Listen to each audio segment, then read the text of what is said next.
კონსტანტინე განსახორდიას რომან დიდოსტატის მარჯვენაში სიკვდილის პირას მყოფი მეფე გიორგი უკანასკნელ სიტყვებს ამბობს საქართველოს შესახებ.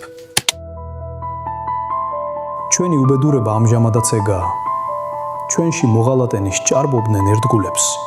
განათუ სხვისი საკუთარი თავისა, თავის ხალხის მოღალატენი. კარგად ვიცი თვით ჩემს ვტოვარებში ნახევარი ბიზანტიელებს აჰყავდათ შესყიდული, ნახევარი სარკინოზებს. მუდამ ბიზანტიელებს ეგებოდნენ ფეხქვეშ ჩვენი სულელი აზნაურები და ღორმუცელა ეპისკოპოსები. მეფეები მწვანე ეტლებს მიეტრფოდნენ და ბიზანტიურ ხარისხებს.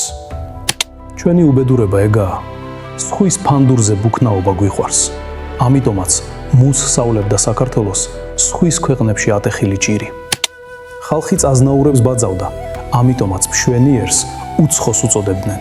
კარგ ქართულ თხილს ბერძნულს, ხოლო საუკეთესო ცერვსაც ბერძმოთს.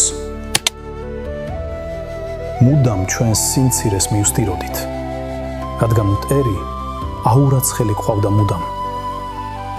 მაგრამ დიდი კაცი თუ გამოგვერია, მას ისე დავკორტნით, როგორც დაკოდილ წერას.